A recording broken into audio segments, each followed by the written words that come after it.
बाबा साहब ने कहा, पढ़ने लिखने के बाद पढ़े लिखे लोगों ने समाज की तरफ अपना मुंह मोड़ लिया। ऐसे लोगों का समाज के प्रति रवैया एक विश्वासघात की तरह है।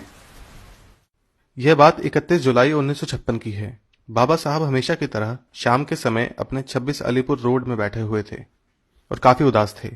जब बाबा साहब के करीबी और उनके सहायक नानक चंद रत्तू जी ने उनसे दुख का कारण पूछा, तब बाबा साहब अपने दुख का कारण बताते हुए कहने लगे, मुझे किस बात का दुख है ये तुम लोग नहीं समझोगे। मुझे इस बात का बहुत दुख है कि अपने जीवन काल में मैं अपना कार्य पूरा नहीं कर पाया और मेरी ये इच्छा थी कि मैं अपने लोगों को बाकी समाज के साथ साथ राजनीतिक सत्ता के हिस्सेदार बनते देखूं।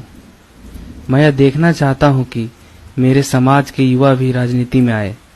स्वर्णों ने भारत की राजनीति पर अपना कब्जा जमाया हुआ है।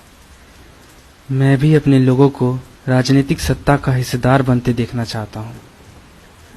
मैं अभी इस पलंग पर बीमारी के कारण बैठा रहता हूं। मैंने जो कुछ सुविधाएं लोगों को दी है उसका फायदा समाज के कुछ ही लोग ले पाए और पढ़ने लिखने के बाद उन्होंने समाज की तरफ अपना मुंह मोड़ लिया।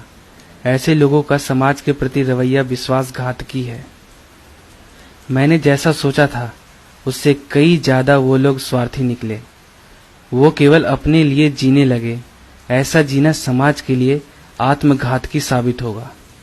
मैं हजारों लाखों लोगों तक मेरा काम पहुंचाना चाहता था जो आज भी भारत के अलग अलग राज्यों में देहातों गांवों में रहते हैं, जिनकी आज भी आर्थिक और सामाजिक स्थिति वैसी ही है जो हजारों सालों से रही है।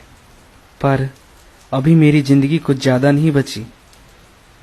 मुझे मेरे जीते जी मेरी किताबें बुद्ध एंड हिज धम्मा और revolution of counter revolution in ancient India, riddles of Hinduism का प्रकाशन करना था, मगर मेरे जीते जी ऐसा मुमकिन नहीं लगता। मुझे ऐसा लगता था कि मेरे जिंदा रहते मेरे समाज में से कोई आगे आकर मेरी इस मिशन को आगे ले जाएगा, मगर ऐसा कोई मुझे अभी दिखता नहीं। जिनके ऊपर मुझे भरोसा था, विश्वास था, वो लोग सत्ता के लिए आपस में लड़ रहे हैं। वो लोग ये नहीं समझ रहे हैं कि कितनी बड़ी जिम्मेदारी उनके ऊपर है। मुझे और कुछ साल इस देश और इस समाज के लिए काम करने की इच्छा थी, मगर अब जिंदगी ज्यादा बची नहीं। मौजूदा हालत में देश के विकास पर अपना मत रखना बहुत ही मुश्किल हो रहा है। जहां पर लोग प्रधानमंत्री के विचारों के खिलाफ जाने को तैयार नहीं है, फिर वो देश और समाज हित के लिए कितना ही फायदेमंद क्यों ना हो। और मैंने जो कुछ हासिल किया है वो खुद की बदौलत हासिल किया है।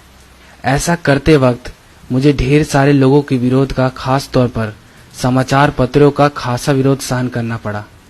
और आज जो ये काफिला यहाँ तक आया है वो काफी संघर्ष और मेहनत से मैं ला पाया हूँ। अगर ये कारवां उन्हें आगे ले जाना है तो उन्हें कई समस्याओं और कठिनाइयों का सामना करना पड़ेगा। अगर मेरे समाज को आत्मसम्मान से जीना है तो ये संघर्ष जारी रखना पड़ेगा। अगर उन लोगों से ये संघर्ष नहीं होगा तो उन लोगों से कह देना कि ये काफिले को यहीं छोड़ दें, इसे किसी भी हालत में पीछे नहीं जाने दें। हो सकता है ये मेरे जीवन का आखिरी संदेश हो, पर मेरे इस संदेश को मेरा समाज नजरअंदाज नहीं करेगा, ऐसी मैं आशा करता हूँ।